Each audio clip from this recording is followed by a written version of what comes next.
Hello friends, आप सभी का स्वागत है अपने चैनल रेशमा हिंदी अकेडमी पर। तो जिसमें हम सीटेट के लिए संस्कृत के गद्यांश, पद्यांश एवं व्याकरण की महत्वपूर्ण प्रश्नोत्तरी लेकर आ रहे हैं। तो हमने 18 एपिसोड करा दिए हैं, आज है 19वां एपिसोड। तो आप सभी लोग चैनल से जरूर जुड़िए और वीडियो को फुल वॉच करिए, वीडियो में एंड तक बने रहिए, जो कि वीडियो एग्जाम की दृष्टि से अत्यंत महत्वपूर्ण है। तो चलिए हम देखते हैं पद्यांश 9 प्लस व्याकरण की प्रश्नोत्तरी। व्याकरण की प्रश्नोत्तरी। तो संसार कटु यानी कि संसार कटु वृक्षस्य द्वे फले अमृतोपमे सुभाषित चा स्वादु संगति सुजने जने। तो प्रश्न 1 है कि संसार कटु यानी कि संसार कटु वृक्षस्य द्वे फले अमृतोमपे सुभाषित चा स्वादु संगति सुजने जने। यानी कि संसार कटु वृक्षस्य, संसार कटु वृक्षस्य का अर्थ है यानी कि संसार रूपी कड़वे वृक्ष चाणक्य के, यानी संसार रूपी कड़वे वृक्ष चाणक्य के। फिर है अमृतोपमे। तो अमृतोपमे का अर्थ है कि अमृत से परिपूर्ण। किससे? तो अमृत से परिपूर्ण, अमृत से परिपूर्ण। फिर है सुभाषित। तो सुभाषित यानी कि मीठा बोलना, अच्छे सुंदर वचन। सुभाषित यानी कि अच्छे वचन, अच्छे वचन। सुभाषित यानी कि अच्छे वचन। फिर है सुजने जने। तो सुजने जने का अर्थ है अच्छे लोगों में, अच्छे लोगों में, अच्छे लोगों में। यानी कि संसार कटु वृक्षस्य द्वे फले अमृतोपमे सुभाषित चा स्वादु संगति सुजने जने। यानी कि कड़वे वृक्ष में भी दो फल अमृत जैसे होते हैं। कड़वे वृक्ष में भी दो फल अमृत जैसे होते हैं, जैसे सुभाषित यानी कि अच्छी वाणी और सज्जनों की संगत। जैसे अच्छी वाणी और सज्जनों की संगत। तो ये है हमारा श्लोक 1। फिर देखते हैं श्लोक 2। तो प्रिय वाक्य प्रदानेन। श्लोक 2 है प्रिय वाक्य प्रदानेन सर्वे तुष्यन्ति जन्तवः तस्मात् तदेव वक्तव्यम वचने च दरिद्रता। इनके प्रिय वाक्य प्रदानम का अर्थ है कि प्रिय वाक्य बोलने वाले। क्या है? तो प्रिय वाक्य बोलने वाले। फिर है तुष्यन्त। तो तुष्यंत होता है, तुष्यंत का अर्थ होता है कि संतुष्ट होते हैं। क्या होते हैं? तो तुष्यंत का अर्थ है कि संतुष्ट होते हैं। फिर है वचने। वचने यानी कि बोलने में, वचने यानी कि बोलने में। दरिद्रता यानी कि संकोच नहीं करना चाहिए। तो श्लोक 2 है कि प्रिय वाक्य प्रदानेन सर्वे तुष्यन्ति जन्तवः तस्मात् तदेव वक्तव्यम वचने च दरिद्रता। यानी कि प्रिय वचन देने में सभी, यानी कि प्रिय वचन देने यानी कि बोलने से सभी प्राणी प्रसन्न हो जाते हैं। सभी प्राणी प्रसन्न हो जाते हैं, इसलिए अब बोलने में यानी कि तस्मात् तदेव वक्तव्यम वचने का दरिद्रता, यानी कि इसलिए अब बोलने में कंजूसी क्यों करनी चाहिए, यानी कि बोलने में कंजूसी क्यों करनी चाहिए। श्लोक 3 है कि गुड़ा सर्वत्र पूजते। गुड़ा सर्वत्र पूजते यानी कि गुड़ सभी जगह पूजे जाते हैं। अच्छा, महत्व अपि संपदा। तो महत्व यानी कि बहुत अधिक, महत्व अपि यानी कि बहुत अधिक, संपदा यानी कि संपत्तियां। संपदा का अर्थ है कि संपत्तियां। पूर्णेन्दु। तो पूर्णाकार चंद्रमा। पूर्णेन्दु का अर्थ है कि पूर्णाकार चंद्रमा।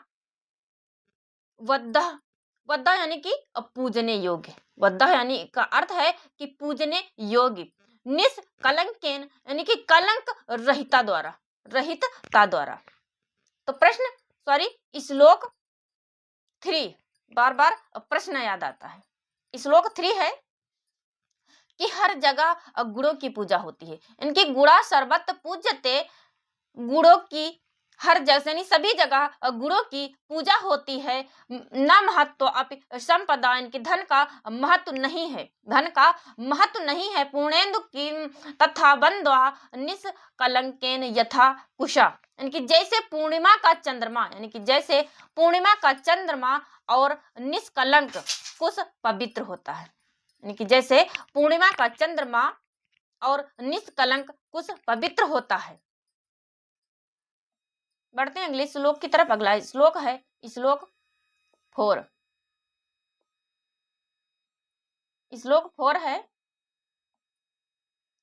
कि पठन्ति चतुरो वेदान धर्मशास्त्रान् नेकषा आत्मानं नैव जानन्ति दर्वी पाकरस यथा, यानी कि पठन्ति चतुरो वेदान, पठन्ति चतुरो वेदान यानी कि वेदान यानी कि वेदों को, वेदान का अर्थ है कि वेदों को, वेदान का अर्थ है कि वेदों को, आत्मानम यानी कि स्वयं को, आत्मानम यानी कि स्वयं को, आत्मानम यानी कि स्वयं को, दर्वी यानी कि करछुल, दर्वी होता है कि करछुल, दर्वी कहते हैं करछुल को, करछुल। अनेकशा, अनेकशा यानी कि अनेकों द्वारा, अनेकशा का अर्थ है अनेकों द्वारा, अनेकों द्वारा, अनेकों द्वारा। तो पठन्ति चतुरो वेदान धर्मशास्त्रान् नेकषा आत्मानं नैव जानन्ति दर्वी पाकरस यथा।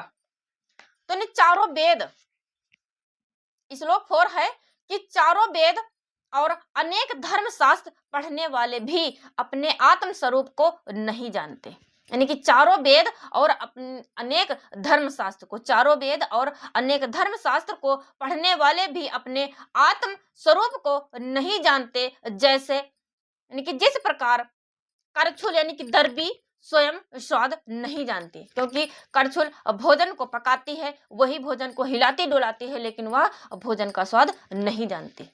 तो ये है श्लोक 4। चलिए बढ़ते हैं अब जो ये श्लोक हैं, इन श्लोकों से जो प्रश्न बनते हैं उन प्रश्नों की तरफ। प्रश्न 1 है कि कटवृक्षस्य कति फले अमृतोपमे इति उक्तम।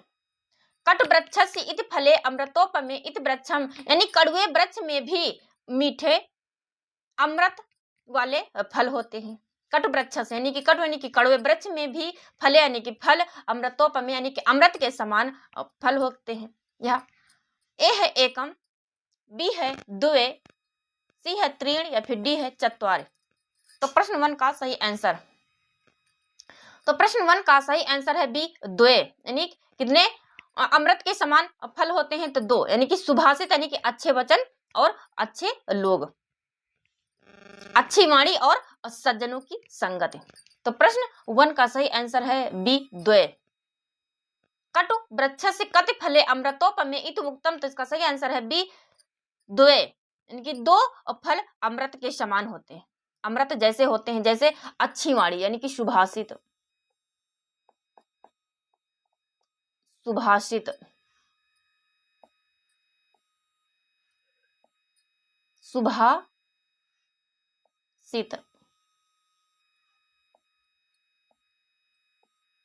सुभाषित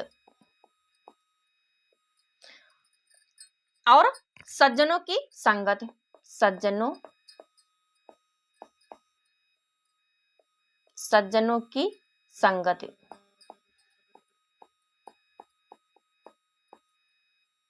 सज्जनों की संगति।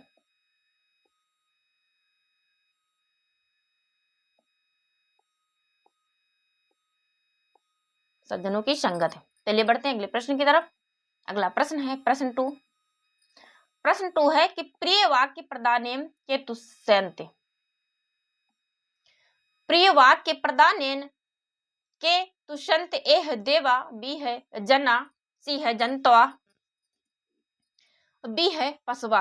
तो प्रिय वाक्य प्रदानेन किन तुष्यन्ते, इनके प्रिय वचन देने वाला कौन है? तो प्रश्न 2 का सही आंसर है सी जंतवा, इसका सही आंसर है सी जंतवा।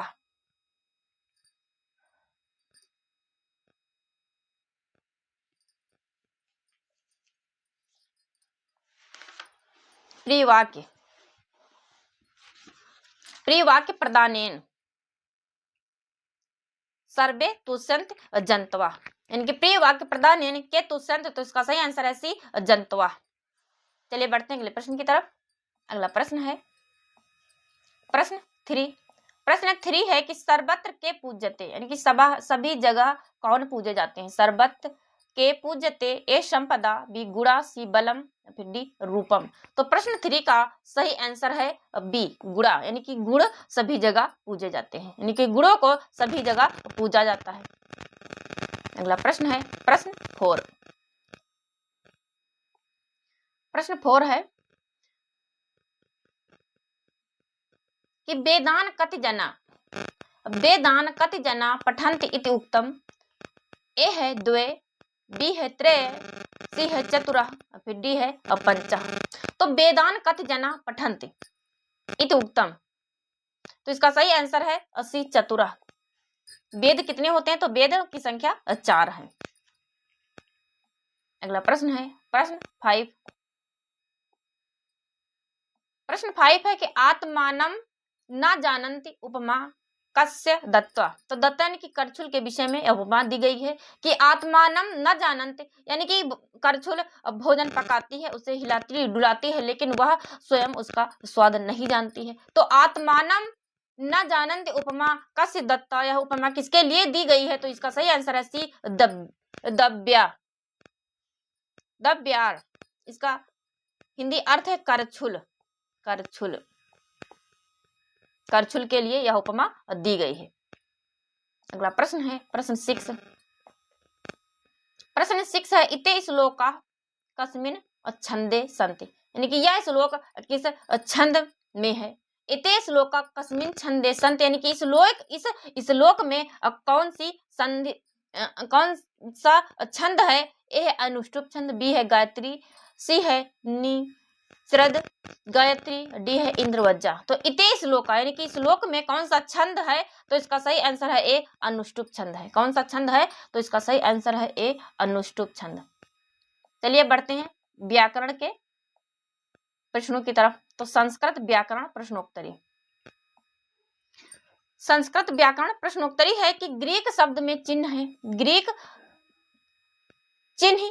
लिपि में चिन्ह है, यानी कि ग्रीक लिपि में चिन्ह है। ए है 12, बी है 50, सी है 24 या फिर डी है 45। तो चैनल पर पहली बार आए हैं तो चैनल को सब्सक्राइब करिए, वीडियो को लाइक करिए और ज्यादा से ज्यादा शेयर करिए। सीटेट एग्जाम होने के बाद हम तुरंत यूपी टेट एग्जाम के लिए हिंदी और व्याकरण लेकर आ जाएंगे। तो ग्रीक लिपि में चिन्ह है, इसका सही आंसर है सी 24। कितने हैं, तो ग्रीक लिपि में चिन्हों की संख्या है 24। इसका सही आंसर है सी 24। तो चलिए हम 24 ग्रीक लिपि में 24 चिन्ह है, तो चलिए हम आप लोगों को 24 चिन्ह बता देते हैं कि कौन कौन से हैं। तो जिसमें है alpha, beta, gamma, delta, epsilon, zeta, eta, theta, iota, kappa, lambda, mu, nu, xi, omicron, pi, rho, sigma, tau, epsilon, phi, chi, प्लाई, पसाई, ओमेगा। ये है ग्रीक लिपि में 24 चिन्ह। चलिए बढ़ते हैं अगले प्रश्न की तरफ। अगला प्रश्न है प्रश्न 2, यानी कि रोमन लिपि है।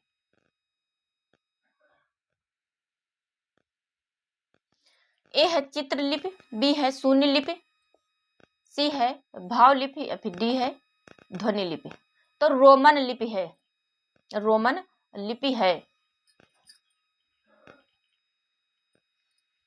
प्रश्न 2 का सही आंसर है डी ध्वनि लिपि।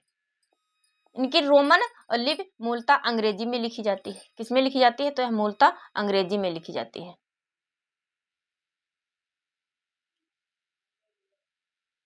चलिए बढ़ते हैं अगले प्रश्न की तरफ।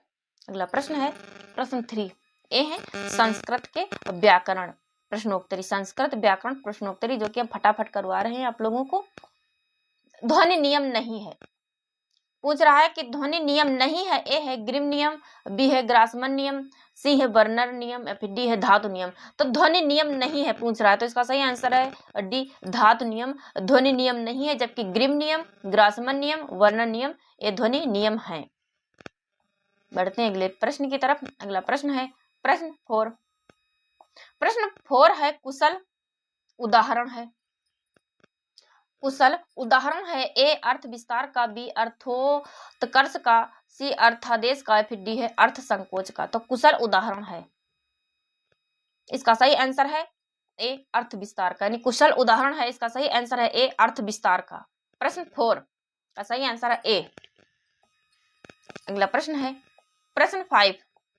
ये वो प्रश्न है जो कि एग्जाम में पूछे गए हैं और फिर से पूछे जाने की संभावना है। आप लोग ज्यादा से ज्यादा PYQs करिए, MCQs लगाइए, प्रैक्टिस करिए, प्रश्न यहीं से आप लोगों को मिल जाएंगे। प्रश्न 5 है कि भाषा का प्रारंभ होता है। ए है मुख, बी नासिका, सी ध्वनि, फिर डी है जिह्वा। तो भाषा का प्रारंभ होता है प्रश्न 5 का सही आंसर। तो प्रश्न 5 का सही आंसर है सी, ध्वनि से भाषा का प्रारंभ होता है, इसका सही आंसर है सी ध्वनि से। यानी जब हम बोलना शुरू करते हैं तो ध्वनि अपने आप उच्चारित होने लगती है, यानी कि भाषा का प्रारंभ होता है ध्वनि से। चलिए बढ़ते हैं अगले प्रश्न की तरफ। अगला प्रश्न है प्रश्न 6। रस के अंग हैं। प्रश्न 6 है कि रस के अंग हैं। ए 4, बी 3, सी 9 या फिर डी 5। रस के प्रमुख अंग हैं।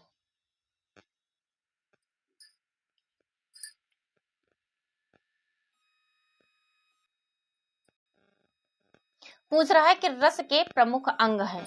ए 4, बी 3, सी 9 या फिर डी 5। तो रस के प्रमुख अंग हैं, इसका सही आंसर है बी 3। कितने? तो 3। और रस के प्रमुख अंग हैं 3। अगला प्रश्न है प्रश्न 6।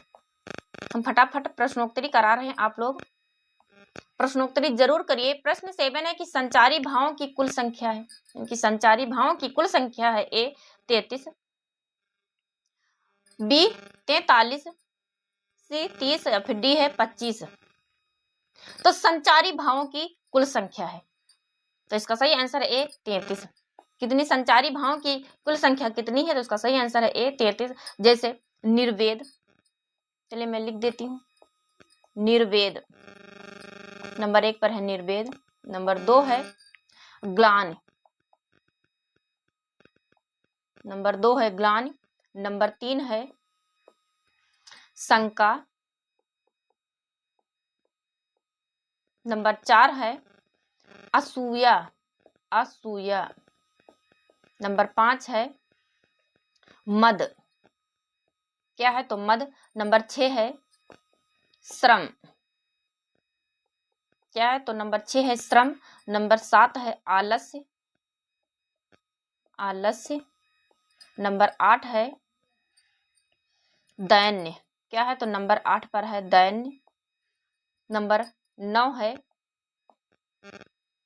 चिंता, नंबर 9 है चिंता। नंबर 10 पर है मोह। नंबर 11 है स्मृति, नंबर 12 है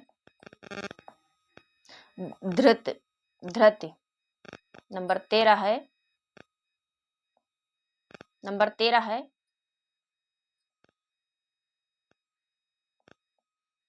नंबर 13 पर है बीड़ा। 14 पर है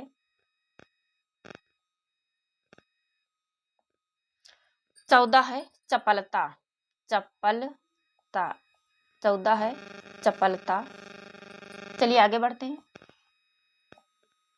15, चलिए मैं आगे के बोल देती हूँ, आप लोग उन्हें नोट कर लीजिए। 15 है हर्ष।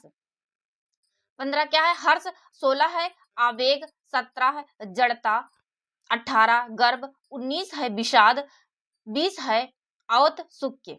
21 है निंद्रा, 22 है अपस्मार, 23 है स्वप्न, 24 है भय, 25 है स्मर, 26 है मत्सर, 27 है उन्माद, 28 है अहित्था, 29 है विबोध, 30 है अमर्ष, 31 है असूया, 31 है असूय, 32 है उपेक्षा और 33 है त्रास यानी कि आतंक। तो ये है 33 संचारी भावों की संख्या। संचारी भाव की संख्या कितनी है? तो इसका सही आंसर है ए 33। चलिए बढ़ते हैं अगले प्रश्न की तरफ। अगला प्रश्न है प्रश्न 8, अकाल जलदावली। आप लोग भी पढ़िए प्रश्न 8 कि अकाल जलदावली किरत नाम मुक्तावली पंक्ति संबंधित है।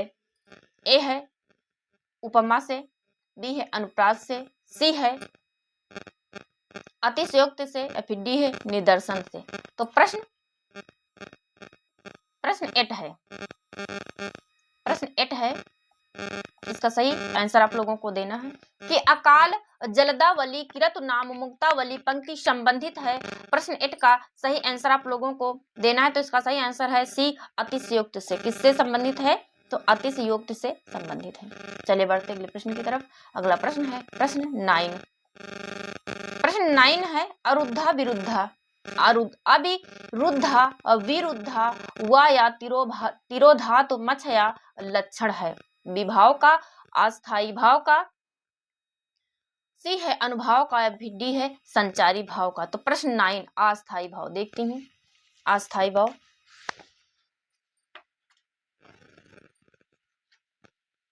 अस्थाई भाव तो अविरुद्धा विरुद्धा व या तिरोभाव तिरोधातु मछया लक्षण है। लक्षण है। इसका सही आंसर आप लोगों को करना है।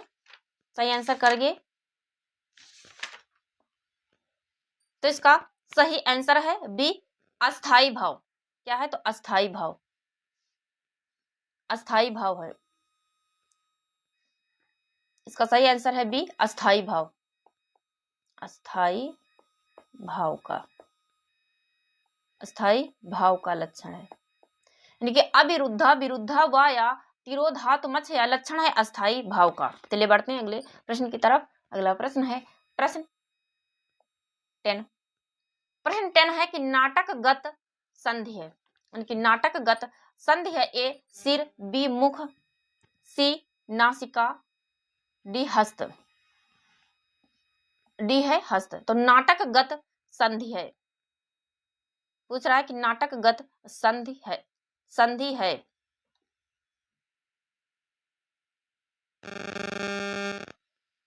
ए सिरा, बी मुखा, सी नासिका, फिर डी हस्ता। तो नाटकगत संधि क्या है? हम आप लोगों को बताते हैं कि नाटकगत संधि है उनकी नाटक की कथा जिन 5 अवस्था यानी स्टेज से होकर आगे बढ़ती है उसे नाटकगत संधियां कहते हैं। क्या कहते हैं? तो उसे नाटकगत संधियां कहते हैं। ये कहानी को शुरुआत से अंत तक व्यवस्थित रूप से आगे ले जाती है। यानी नाटकगत संधि के 5 प्रकार हैं। कितने हैं? तो 5 प्रकार हैं, जिसमें है मुख्य संधि। यानी सबसे पहले है मुख्य संधि, यानी कि नाटक की शुरुआत पात्रों का परिचय और समस्या का संकेत। पहला है मुख्य संधि। मुख्य संधि पहला है मुख्य संधि। दूसरा है प्रतिमुख संधि। क्या है? तो दूसरा प्रतिमुख संधि, जिसमें यानी कि प्रतिमुख संधि में समस्या स्पष्ट होने लगती है, कथा में हलचल और संघर्ष शुरू होता है। तीसरा है गर्भ संधि। तीसरा है गर्भ संधि। तीसरा है गर्भ संधि, यानी कि जिसमें कहानी अपने चरम बिंदु को आगे बढ़ाते हैं, जिसमें कहानी अपने चरम बिंदु को आगे बढ़ाती है, संघर्ष गहराता है और रोमांच बढ़ता है। चौथा है विमर्श संधि। चौथा क्या है? तो चौथा है विमर्श संधि। चौथा है विमर्श संधि, जिसमें समस्या के समाधान की दिशा दिखाई देने लगती है। विमर्श संधि में समस्या के समाधान की दिशा दिखाई देने लगती है, घटनाएं सुलझने लगती हैं। फिर है पांचवा तो पांचवा है निर्वहन, निर्वहन, निर्वहन, निर्वहन संधि। तो इसमें क्या होता है निर्वहन संधि में, चलिए देखते हैं कि निर्वहन संधि नाटक का अंत है, यानी कि निर्वहन संधि नाटक का अंत है, समस्या का पूर्ण समाधान निकल आता है तथा कथा निष्कर्ष तक पहुंचती है। तो प्रश्न 10 है कि नाटकगत संधि है, तो इसका सही आंसर है बी मुख। क्या है तो मुख। चलिए बढ़ते हैं अगले प्रश्न की तरफ। अगला प्रश्न है प्रश्न 11। प्रश्न 11 है कि ध्वनि परिवर्तन का आंतरिक कारण है। ध्वनि परिवर्तन का आंतरिक कारण है, ए है प्रयत्न लाघव, बी है छी प्रभाषण, सी है ध्वनियों का प्रवेश, डी है बला घाट। तो ध्वनि परिवर्तन का आंतरिक कारण है प्रश्न 11 का सही आंसर है सी ध्वनियों का परिवेश, ध्वनियों का परिवेश। बढ़ते हैं अगले प्रश्न की तरफ। अगला प्रश्न है प्रश्न 12। वैदिक संस्कृत में मूल ध्वनियां हैं। वैदिक संस्कृत में, संस्कृत यानी कि वैदिक संस्कृत में, वैदिक संस्कृत भाषा में मूल ध्वनियां हैं, ए है 52, बी है 21, सी है 26, डी है 48। तो प्रश्न 12 का सही आंसर है ए यानी कि 52। वैदिक संस्कृत भाषा में मूल ध्वनियां हैं 52। चलिए बढ़ते हैं अगले प्रश्न की तरफ। अगला प्रश्न है प्रश्न 13। तो प्रश्न 13 है कि बीथी क्या है, ए है वृत्ति, बी है संधि, सी है अभिनय, फिर डी है रूपक। तो बीथी क्या है, बीथी क्या है, इसका सही आंसर है डी रूपक। प्रश्न 13 का सही आंसर है डी रूपक, यानी कि बीथी क्या है, बीथी रूपक है। चलिए बढ़ते हैं अगले प्रश्न की तरफ। अगला प्रश्न है प्रश्न 14। प्रश्न 14 है कि संकेतित अर्थ की बोधक शक्ति है। संकेतित अर्थ की बोधक शक्ति है, ए तात्पर्य, बी अभिधा, सी लक्षण, फिर डी व्यंजना। तो प्रश्न 14 का सही आंसर, तो संकेतित अर्थ की बोधक शक्ति है, इसका सही आंसर है बी अभिधा। क्या है तो अभिधा। यानी कि शक्तियां कितनी है, तो शक्तियां हैं 3, अभिधा, लक्षणा और व्यंजना। शक्तियां कितनी है, तो शक्तियां हैं 3, अभिधा, लक्षणा और व्यंजना, व्यंजना। तो प्रश्न 14 का सही आंसर है बी अभिधा। संकेतित अर्थ की बोधक शक्ति पूछ रहा है, संकेतित अर्थ की बोधक शक्ति।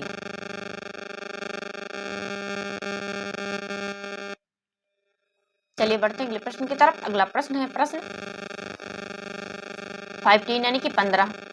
शब्द के प्रकार हैं, शब्द के प्रकार हैं, ए है 5, बी है 3, सी है 4, फिर डी है 6। तो शब्द के प्रकार हैं, शब्द के प्रकार,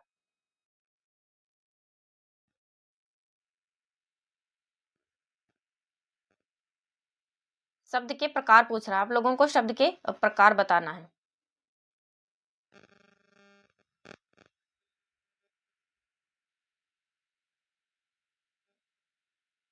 शब्द के प्रकार,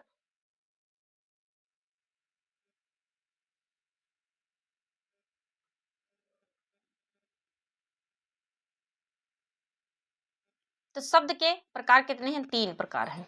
इसमें तत्सम शब्द, तद्भव शब्द और देशज। शब्द के कितने प्रकार हैं, तो इसका सही आंसर है बी 3 प्रकार हैं। प्रश्न 15 यानी कि 15, प्रश्न 15 का सही आंसर है बी 3 प्रकार। तत्सम यानी कि सीधे संस्कृत से आए शब्द, जैसे अग्नि, जल, सूर्य। फिर है तद्भव, शब्द के 3 प्रकार हैं, कौन कौन से हैं, तो तत्सम, तद्भव और देशज।